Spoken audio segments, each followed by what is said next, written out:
আলহামদুলিল্লাহ, মহান আল্লাহ তাআলার দরবারে শুকরিয়া, যিনি আমাদেরকে আজকের এই জুমার সালাতে সমবেত হওয়ার তৌফিক দান করেছেন।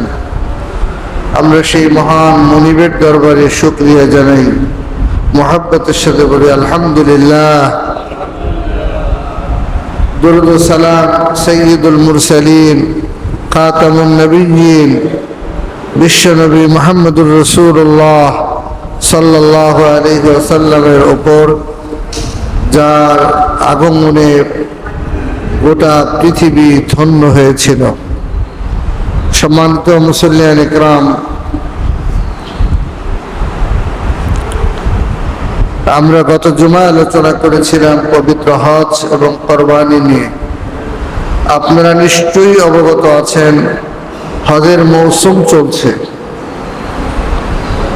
হজের মৌসুম চলছে, জিলকাদ মাস আমরা অতিক্রম করছি। সম্ভবত আগামী ইংরেজি মাসের 16 তারিখের দিকে কুরবানি। যদি তাই হয় তাহলে আর খুব বেশি আমাদের মাঝে সময় নেই।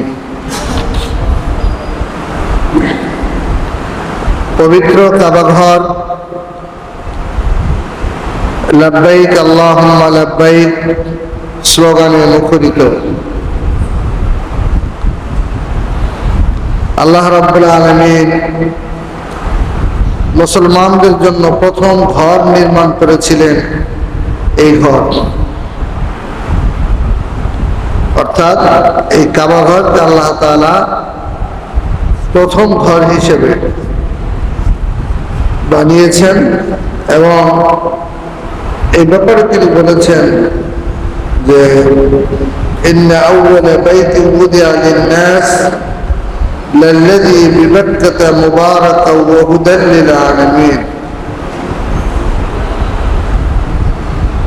ফীহি আয়াতুন বাইয়িনাতুন মাকামু ইব্রাহিম ওয়া মান দাখালাহু কানা আমিনা ولله على الناس حج البيت من استطاع إليه سبيلا ومن كفر فإن الله غني حميد।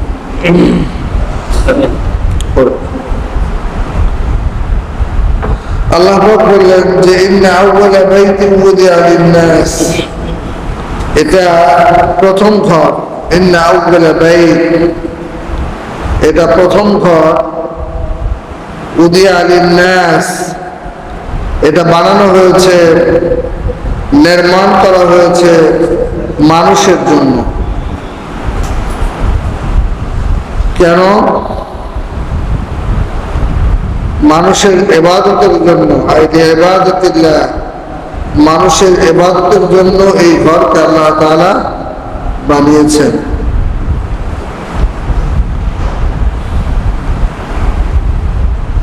এটা একটি বরকতময় ঘর।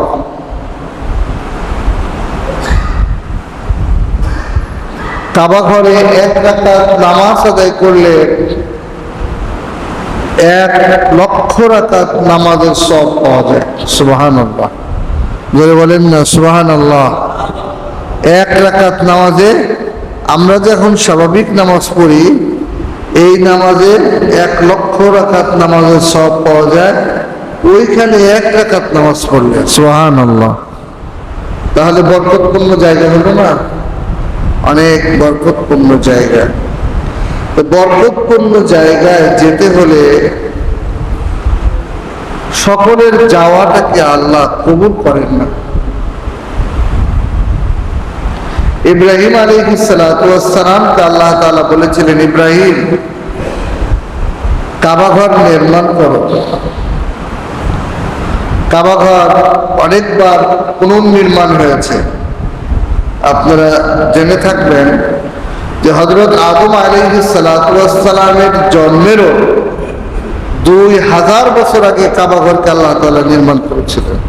সুবহানাল্লাহ।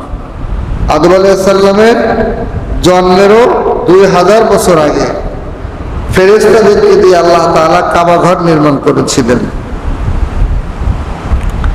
একেবারে কাবা ঘর যেই সোজায় রয়েছে, এটা পৃথিবীর মধ্যখান, ঠিক এই সোজাই আমাদের নিকটবর্তী যে আসমান, সেই আসমানে কাবা ঘরের সোজাই ফেরেশতাদেরও ইবাদতখানা রয়েছে। ওইটাকে বলা হয় বাইতুল ইজ্জত। বাইতুল ইজ্জত অথবা বাইতুল মামুর, দুটি নামই বলা হয়। এই বাইতুল ইজ্জত বা বাইতুল মামুরের সরাসরি নিচে হচ্ছে কাবা ঘরকে আল্লাহ তাআলা নির্মাণ করেছিলেন। সুবহানাল্লাহ। ফেরেশতাদেরকে দিয়ে আল্লাহ তাআলা কাবা ঘর নির্মাণ করলেন। পৃথিবীর প্রথম ঘর, ইন্না আউওয়ালা বাইত, এটা পৃথিবীর প্রথম ঘর। কেন নির্মাণ করলেন? লিইবাদাতিন নাস, মানুষ ইবাদত করবে, মানুষ ইবাদত করবে। এরপরে এই কাবা ঘর কখনো বিলীন হয়ে গেছে, তখন আবার পুনর্নির্মাণ করতে হয়েছে। তো পুনর্নির্মাণের সময় হযরত আদম আলাইহিস সালাতু ওয়াস সালামের সময়ও তিনি আল্লাহ তাআলার কাছে প্রার্থনা করেছিলেন যে আল্লাহ, ইবাদতের জন্য একটি ঘর বানিয়ে দাও। তখন কাবা ঘর কিন্তু আবার হয়ে গেছে, ওই 2000 বছরের মধ্যে কাবা ঘর আবার মিসমার হয়ে গেছিল। তখন আদম আলাইহিস সালাতু ওয়াস সালাম দোয়া করলেন আল্লাহ তাআলার কাছে। কোনো বর্ণনা এসেছে আল্লাহ তাআলার পক্ষ থেকে কুদরতিভাবে একটি স্ট্রাকচার তৈরি করে দেওয়া হয়েছিল সেখানে। সেই অনুযায়ী হযরত আদম আলাইহিস সালাতু ওয়াস সালামের সময়ে আবার সেটা নির্মাণ করা হয়েছিল। এভাবে করে হযরত ইব্রাহিম আলাইহিস সালাতু ওয়াস সালাম পর্যন্ত বেশ কয়েকবার কাবা ঘর নির্মাণ করতে হয়েছে। হযরত নূহ আলাইহিস সালাতু ওয়াস সালামের মহাপ্লাবনের সময় কাবা ঘর আবার ধ্বংস হয়ে যায়। এরপরে আবার সেটাকে পুনঃসংস্কার করা হয়, একই জায়গায় সংস্কার করা হয়। সর্বশেষ কাবার যে বর্তমান অবস্থা, এটা হযরত ইব্রাহিম আলাইহিস সালাতু ওয়াস সালামকে আল্লাহ তাআলা নির্দেশ দিয়েছিলেন এভাবে নির্মাণ করার জন্য। এটা ইব্রাহিম আলাইহিস সালাতু ওয়াস সালাম নির্মাণ করেছেন। এরপরে বিশ্বনবী মুহাম্মদুর রাসূলুল্লাহ সাল্লাল্লাহু আলাইহি ওয়াসাল্লাম এর সময়ও এটা সংস্কার করতে হয়েছে। এবং বর্তমান যেখানে হাজরে আসওয়াদকে রাখা হয়েছে কাবা ঘরের সাথে, আপনারা জানেন একটি পাথর আছে, কালো পাথর। এই কালো পাথরটি নিয়ে কুরাইশদের মধ্যে একটি বিশাল গন্ডগোলের সম্মুখীন হয়েছিল যে কালো পাথরটা কে রাখবে, কাবা ঘরে স্থাপন করবে কে এবং কোথায় রাখবে, এই নিয়ে। তখন বিশ্বনবী মুহাম্মদুর রাসূলুল্লাহ সাল্লাল্লাহু আলাইহি সাল্লাম প্রত্যেক গোত্রের থেকে একজন করে লোক এনে একটি চাদরের উপরে সেটা উঠিয়ে সকলকে শামিল করে কাবা ঘরের মধ্যে সেটা স্থাপন করেন। সুবহানাল্লাহ। এই পাথরটি জান্নাত থেকে আল্লাহ পাক পাঠিয়েছিলেন। এই পাথরটির নাম ছিল হাজরে আবিয়াত। আবিয়াত মানে হলো সাদা, বাইজুন মানে সাদা, একেবারে সাদা ধবধবে, দুধের চাইতেও সাদা ধবধবে একটি পাথর ছিল এই পাথরটি। কিন্তু কালের পরিক্রমায় মানুষের গুনাহ মোচন করতে করতে, গুনাহ শোচন করতে করতে এই পাথরটি কালো হয়ে গেছে। পাথরটি ছিল সাদা ধবধবে, কিন্তু মানুষের গুনাহগুলোকে শোচন করতে করতে এটা একেবারে কালো হয়ে গেছে। এজন্য কালের পরিক্রমায় এটার নাম হয়েছে হাজরে আসওয়াদ, মানে কালো পাথর। আসওয়াদ মানে কালো, হাজরে আসওয়াদ, হাজরুন মানে পাথর, তাহলে কালো পাথর নাম হয়েছে এই পাথরটি। গোটা কাবার এই ঘরটি একটি বরকতপূর্ণ ঘর আমরা বলেছিলাম, কারণ এর পাশে রয়েছে হাতিম একটি অংশ, সেখানে ইবাদত কবুল হয়। মুলতাজান, এই বেশ কয়েকটি অংশ রয়েছে কাবার চতুর্পাশে, প্রত্যেক জায়গায় ইবাদত কবুল হয়, দোয়া কবুল হয়। এজন্য এই ঘরটি পৃথিবীর সবচেয়ে গুরুত্বপূর্ণ এবং বরকতপূর্ণ একটি ঘর। আল্লাহ তাআলা বলেছেন ফালিয়াবুদু রাব্ব হাযাল বাইত। আপনারা সূরা কুরাইশ পড়েছেন লিইলাফি কুরাইশ ইলাফিহিম রিহলাতাশ শিতাই ওয়াস সাইফ ফালিয়াবুদু রাব্ব হাযাল বাইত। আল্লাহ বললেন তারা যেন তাদের রবের এই ঘরে ইবাদত করে। ফালিয়াবুদু, তারা যেন ইবাদত করে রাব্ব হাযাল বাইত, এই ঘরের রবের ইবাদত করে। আল্লাযী আত'আমাহুম মিন জু'i ওয়া আমানাহুম মিন খাউফ, তিনি তো এমন রব যিনি মানুষের ক্ষুধার সময় খাবারের ব্যবস্থা করেন, আর মানুষ যখন ভীত সন্ত্রস্ত হয় সেই মানুষগুলোকে অভয় দেন। সুবহানাল্লাহ। প্রিয় ভাইরা, সেই ঘরে যাবার জন্য আল্লাহ পাকের পক্ষ থেকে নির্দেশ জারি করা হয়েছে। ওয়া আতিম্মুল হাজ্জা ওয়াল উমরাতা লিল্লাহ, তোমরা হজ এবং উমরা পালন করো। কিন্তু কিছু মানুষের সম্পদ থাকবার পরেও সেই মানুষগুলোকে আল্লাহ কবুল করেন নাই। আল্লাহ সেই মানুষগুলোকে কবুল করেন নাই।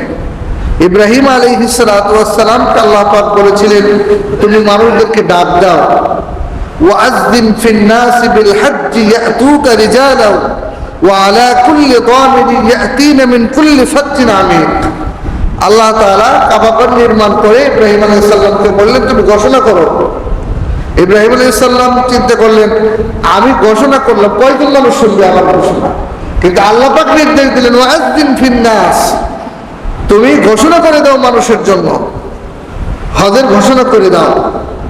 কারণ ঘোষণা করার দায়িত্ব ছিল ইব্রাহিম আলাইহিস সালাতু ওয়াস সালামের।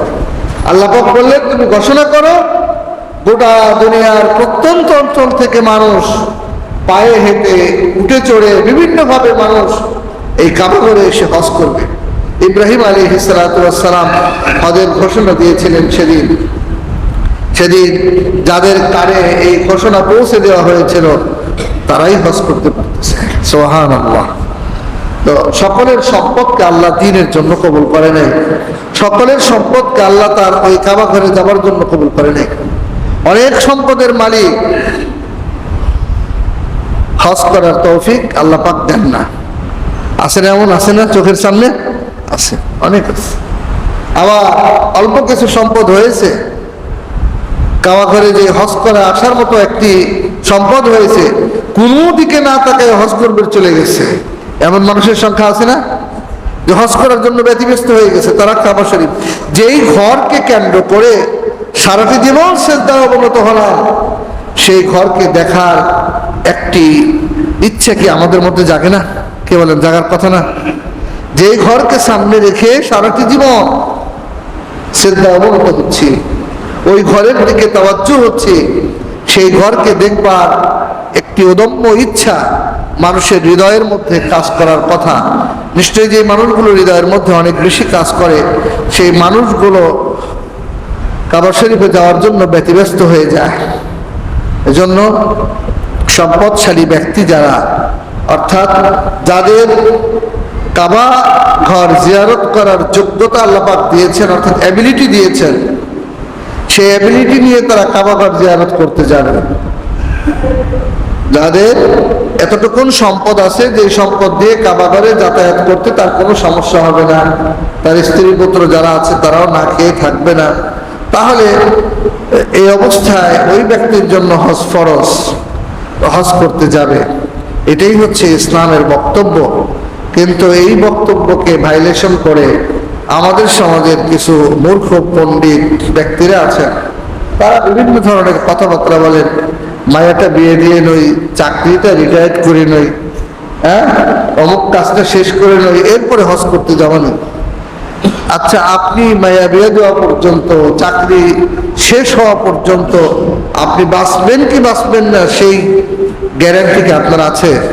কি বলেন, আছে নাকি? আমাদের তো নাই। মৃত্যু তো যে কোনো সময়ে, মৃত্যুর ফয়সালা তো হয়েই আছে, মৃত্যুর জন্য তো সময় নির্ধারণ করা আছে এবং ফয়সালা অলরেডি করা। কার কখন মৃত্যু হবে সেটা আল্লাহ পাক নির্ধারণ করে রেখেছেন না? কি বলেন, আল্লাহ পাক তো নির্ধারণ করে রেখেছেন। যে কোনো সময়ে মানুষের মৃত্যু চলে আসবে। কাউকে স্পষ্ট করে বলে দেওয়া হয়নি যে তোমার মৃত্যু অমুক সময় হবে। তার মানে সকল সময় একজন মুমিনকে প্রস্তুত থাকতে হবে যে আমার আজকেই এমন হয়ে যেতে পারে, আল্লাহর পক্ষ থেকে ফয়সালা হয়ে যেতে পারে, আগামীকালকে ফয়সালা হয়ে যেতে পারে, এই মাসের ভিতরেই ফয়সালা হয়ে যেতে পারে। এই চেতনাটা যেন মানুষের মধ্যে থাকে। আর এই চেতনা যদি মানুষের মধ্যে থাকে তাহলে ওই মানুষকে অন্যায় থেকে দূরে থাকতে পারে। মানুষের মধ্যে যদি কাজ করে যে এখনই আমার মৃত্যু হতে পারে, একটি অন্যায় কাজ সামনে এসেছে, সে যদি চিন্তা করে আরে আমার যদি এখন মৃত্যু হয়ে যায়, কয়েক লক্ষ টাকার একটি ব্যবস্থা হচ্ছে, একটা অন্যায় কাজ করলে, একটি অন্যায় কাজ করলে বেশ কিছু সম্পদ তার চলে আসবে। কিন্তু মানুষের হৃদয়ের মধ্যে যদি তখন কাজ করে আর আমি এই কাজটি করব, এখনই যদি আজরাইল আমার কাছে চলে আসে, আর অন্যায় কাজ করতে করতে যদি কোনো মানুষটি মৃত্যুবরণ করে, ওই মানুষটির কপাল মন্দ। আল্লাহর নাফরমানির উপরে মৃত্যুবরণ করা এটা কপাল খারাপ, দুর্গতি তার জন্য। এজন্য আল্লাহ নবী বলেছেন আল্লাহর নাফরমানির উপরে বেঁচে থাকার চাইতে, মনে রাখবেন হাদিস দিয়ে, আল্লাহর নাফরমানির উপরে বেঁচে থাকার চাইতে আল্লাহর হুকুম মান্য করা অবস্থায় মরে যাওয়াটা উত্তম। আল্লাহর নাফরমানির উপরে বেঁচে থাকার চাইতে আল্লাহর বিধান মানার উপরে থাকা অবস্থায় মরে যাওয়াটা উত্তম। এজন্য কোনো অন্যায় কাজ সামনে আসলেই তখনই একজন ইমানদার ব্যক্তিকে ধাক্কা দেওয়ার কথা যে আমি অন্যায় কাজটি করবো, এখনই যদি আমার মৃত্যু হয় তাহলে আমি কি জবাব দেব, আল্লাহ তাআলার কাছে কি জবাব দেব? এই চেতনাটা মানুষের মধ্যে থাকা দরকার। এজন্য আমরা যে হজের কথা বলছিলাম যে চাকরি রিটায়ার হওয়ার পরে যাব, সাওয়াল পোলাপান বিয়ে শাদী দিয়ে যাব, এই ঝামেলা টামেলা সব শেষ করে এরপরে যাব, এই চিন্তাটাই হচ্ছে একটি জাহিলি চিন্তা। এই চিন্তাটা একটি মূর্খতাসুলভ চিন্তা। এই চিন্তাটা ইসলামী চিন্তা না। ইসলামী চিন্তা হচ্ছে আমার এখন অ্যাবিলিটি আছে, আমি এখনই যাব। কারণ আপনি গিয়ে আবার আসতে পারবেন বা আপনি হয়তো যেতে পারবেন সেই গ্যারান্টি তো নয় আপনার। যে কোনো সময় মৃত্যু আসবে। এর জন্য মৃত্যুর কথাকে স্মরণ করে যখনই অ্যাবিলিটি হয়েছে তখনই দৌড় দেওয়া, এটা হচ্ছে ইমানদারদের তরিকা। ইমানদাররা এই তরিকায় থাকবেন। ইমানদাররা নিজে বাঁচতে চায়, আগে নিজে বাঁচো। আল্লাহ পাক বলেছেন কু আনফুসাকুম ওয়া আহলিকুম নারা, নিজে জাহান্নামের আগুন থেকে বাঁচো, এরপরে তোমার পরিবার পরিজনকে জাহান্নামের আগুন থেকে বাঁচাও। আর একজনকে বাঁচতে হলে নিজের আগে বাঁচা লাগে না? কি বলেন? গাঙ্গে পড়ছে, পানির মধ্যে পড়ে গেছে, আর একজনকে যদি তাহলে হেসে একটু নেওয়া লাগে, তাহলে নিজের তো সাঁতার জানা লাগে, তা না হলে তো সম্ভব না। তো নিজে আগে বাঁচো। আল্লাহ পাক বলেছেন নিজে বাঁচো জাহান্নামের আগুন থেকে, পরিবারকে জাহান্নামের আগুন থেকে বাঁচো। প্রিয় ভাইরা, এজন্য এই ঈদের এই কোরবানির মৌসুম, হজের মৌসুম, আমরা এই আলোচনাগুলো করছি। ইব্রাহিম আলাইহিস সালাতু ওয়াস সালাম তার সন্তান ইসমাইল আলাইহিস সালাতু ওয়াস সালামকে নিয়ে এই পবিত্র ঘরটি নির্মাণ করেছিলেন। এরপরে গোটা দুনিয়ার মানুষকে তিনি ডেকেছিলেন, আল্লাহ নির্দেশ মোতাবেক গোটা দুনিয়ার মানুষকে তিনি ডেকেছিলেন। সেই ডাক গোটা দুনিয়ার মানুষের কাছে আল্লাহ পৌঁছে দিয়েছেন। সুবহানাল্লাহ। পৌঁছে দেওয়ার দায়িত্ব আল্লাহ পাক নিয়েছেন, ডাক দেওয়ার দায়িত্ব ছিল ইব্রাহিম আলাইহিস সালাতু ওয়াস সালামের। সেই পবিত্র ঘর কিয়ামত পর্যন্ত থাকবে। কিয়ামত পর্যন্ত উম্মতের জন্য বিশ্বনবী মুহাম্মদুর রাসূলুল্লাহ সাল্লাল্লাহু আলাইহি সাল্লামের উম্মত যারা, তাদের জন্য সেই ঘর জিয়ারত করা ফরজ, যাদের যাবার এবং ফিরে আসবার মতো এবিলিটি আছে তাদের জন্য। দেখেন আল্লাহ পাক ইচ্ছে করলে সবার জন্য ফরজ করতে পারতেন না? কিন্তু আল্লাহ পাক কিন্তু এটা করেন নাই। লা ইউকাল্লিফুল্লাহু নাফসান ইল্লা উসাহা। আল্লাহ পাক বললেন মানুষের সাধ্যের বাইরে আমি কোনো কাজ চাপাই দেই না মানুষকে। 7 লাখ টাকা লাগবে, 6 লাখ, 7 লাখ, 8 লাখ টাকা লাগবে, একজন ভ্যান চালক, একজন রিক্সা চালক, গরিব মানুষ, তার উপরেও যদি খরচ থাকতো কি করে সম্ভব হতো এটা?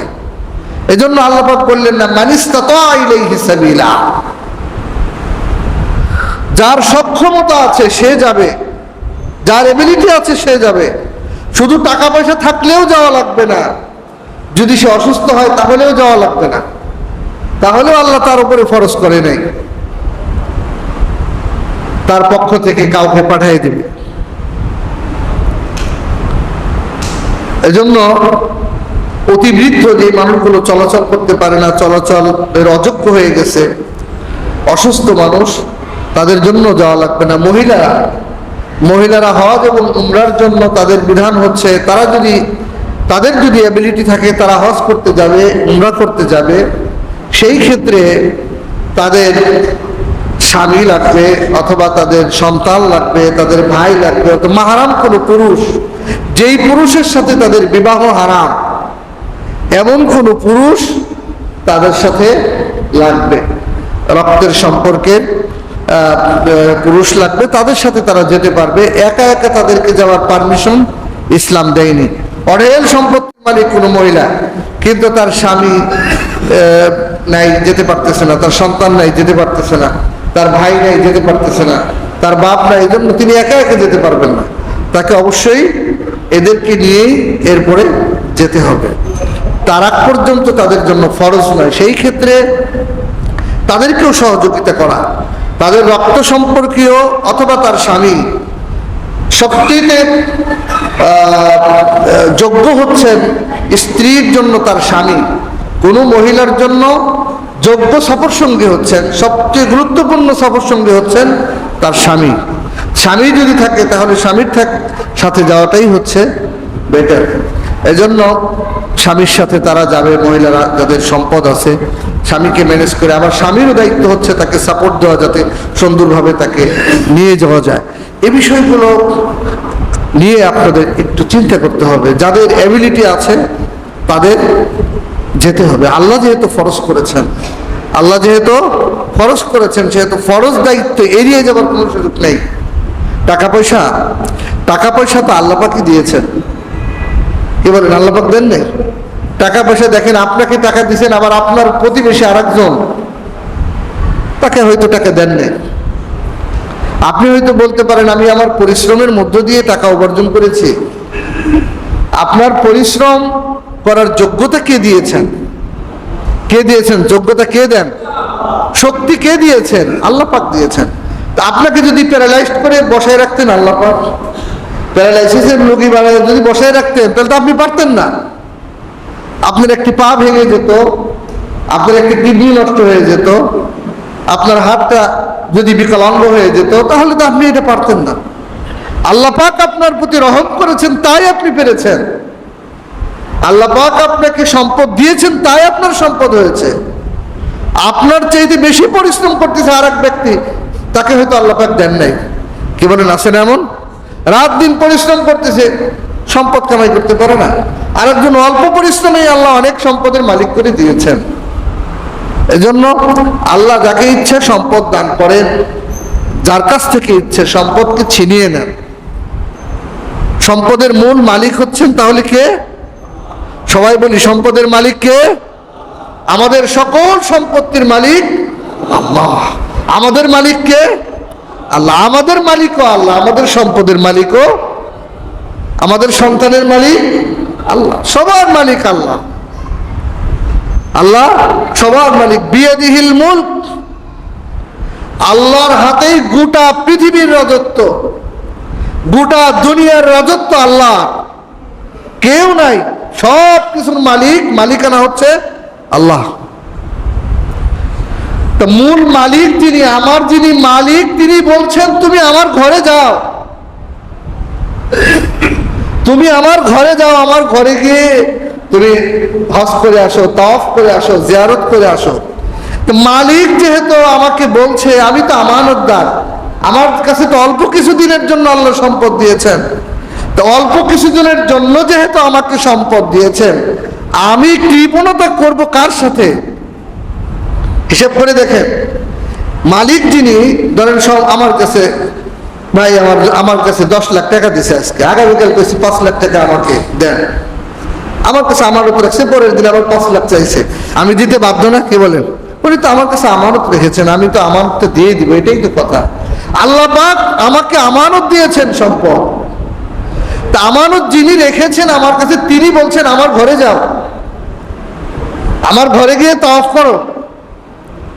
আর আমি বলছি না, আমি এখনো যাওয়ার সময় হয় নাই, আমার ছেলে মেয়ে বিয়ে শাদী দিতে হবে, আমার চাকরি শেষ করতে হবে, আমার অমুক করতে হবে, তমুক করতে হবে, আমি এই হিসাবগুলো করতেছি, অথচ আমার যিনি মালিক তিনি বলছেন তুমি চলে যাও,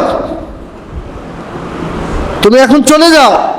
আমি সেটা যেতে পারছি না। এই যে আমাদের মধ্যে একটি কুফরি চিন্তা, জাহিলি চিন্তা, এই চিন্তার থেকে বেরিয়ে আসতে হবে, এই চিন্তার থেকে বেরিয়ে আসতে হবে। এবং গত জুমে আমরা বলেছি, হজ, কোরবানি, এই জাতীয় ইবাদতের ব্যাপারে আল্লাহ নবী বলেছেন এগুলোর দ্বারা মানুষ গরিব হয় না, আল্লাহ বরকত দিয়ে দেন। সুবহানাল্লাহ। আল্লাহ কি করেন? আল্লাহ বরকত দিয়ে দেন। আর আল্লাহর বরকতটা কখনো কখনো আমি আপনি বুঝি না।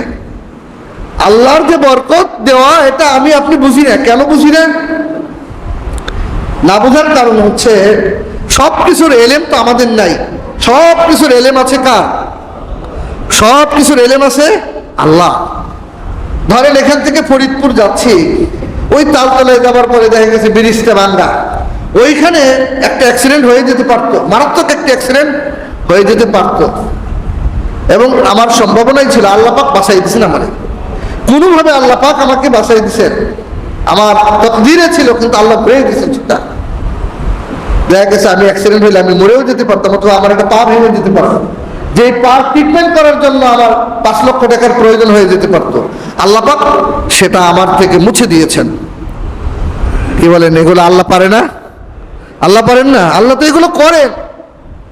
এই যে আমরা যে দোয়া করি না, আল্লাহ তাআলার কাছে দোয়া করি, মানুষ যদি খুব বিশ্বাস নিয়ে ইতমিনানের সাথে আল্লাহ তাআলার কাছে দোয়া করে, কেঁদে কেঁদে আল্লাহ তাআলার কাছে দোয়া করে, এই প্রত্যেকটা দোয়াই আল্লাহ কবুল করেন। কোন দোয়া আমরা বুঝতে পারি না যে কবুল হয়েছে কিনা। কোন দোয়ার বরকত কিয়ামতের ময়দানে আল্লাহ দিবেন, কিন্তু আল্লাহ মাহরুম করেন না। বান্দার কোনো চাওয়াকে আল্লাহ মাহরুম করেন না। যেটা বান্দার জন্য প্রয়োজন সেটা বান্দাকে দেন, আর বান্দার জন্য কোনটা প্রয়োজন সেটা আল্লাহ ভালো জানেন। সেটা কে ভালো জানেন? আল্লাহ ভালো জানেন। এজন্য আমি মনে করি যে আমার এই জিনিসটা হইলে ভালো হইতো, কিন্তু আল্লাহ মনে করতেছে আমার এই বান্দাকে আমি এটা দিলে ভালো হয় না, তাই আল্লাহ পাক দিচ্ছেন না। কিন্তু তার এই চাওয়াটার বদলে আল্লাহ আখিরাতে একটা পুরস্কার দিয়ে দিবেন। সুবহানাল্লাহ। জোরে বলেন না সুবহানাল্লাহ। এজন্য বান্দা যে জিনিসগুলো আল্লাহ তাআলার কাছে চায়, বান্দার দোয়া, বান্দার প্রার্থনা আল্লাহ পাক কবুল করেন। আল্লাহ কোনো না কোনো ভাবে সেটা আমাকে দিবেন, আল্লাহ মাহরুম করেন না। আল্লাহ তো রহমানুর রহিম, গফুরুর রহিম, সত্তার আল অয়ুব। আল্লাহর বড় একটি গুণ হচ্ছে সত্তার আল অয়ুব। সত্তার আল অয়ুব মানে হচ্ছে মানুষের পাপকে আল্লাহ ঢেকে রাখেন। সুবহানাল্লাহ। জোরে বলেন না সুবহানাল্লাহ। আল্লাহ মানুষের পাপকে ঢেকে রাখেন। এজন্য কোনো ব্যক্তি যদি অন্যায় করে, ওই ব্যক্তিরই উচিত তার পাপকে ঢেকে রাখা।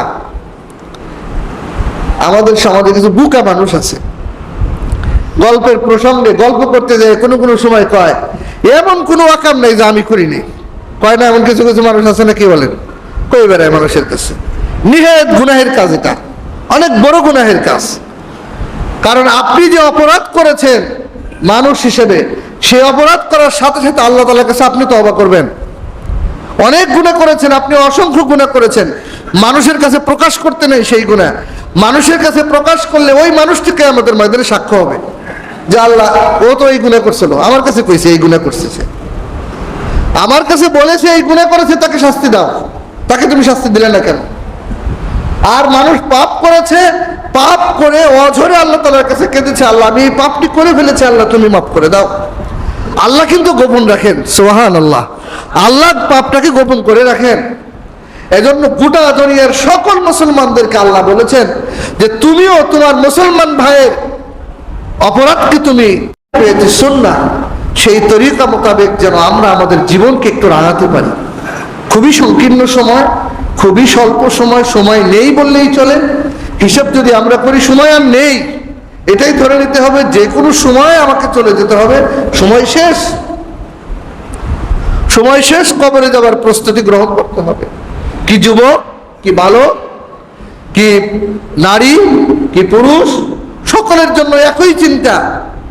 কি শিশু বলেন, বৃদ্ধ বলেন, যুবক বলেন, সকলের জন্য একই চিন্তা যে সময় মনে হয় শেষ, যে কোনো সময় শেষ হয়ে যাচ্ছে। আমাকে প্রস্তুতি নিতে হবে আমি যেন আমার রবের কাছে গিয়ে আমার রবকে খুশি করতে পারি এমন ইবাদত আমি করব। আমার রব খুশি হয় এমন ইবাদত আমি করব। দুনিয়ার মানুষ অনেক বেজার হয়ে গেছে, কিন্তু আমার আমলে আমার রব খুশি হয়েছে, তাহলে আমি সফল। আর দুনিয়ার অনেক মানুষ খুশি আমার উপরে, আমাকে অনেক মানুষ ভালো জানে, কিন্তু আমার রব আমার উপরে নারাজ, আমি ব্যর্থ, আমি ব্যর্থ। আল্লাহ পাক যেন এই ব্যর্থতার গ্লানি থেকে আমাকে আপনাকে নাজাত দান করেন, সবাই বলেন আমিন। আল্লাহ পাক যেন আমাদের সকলকে সফল করেন, তার সন্তুষ্টি মোতাবেক জীবন চালাবার তৌফিক দান করেন, আমিন। আসসালামু আলাইকুম ওয়া রাহমাতুল্লাহি ওয়া বারাকাতুহু।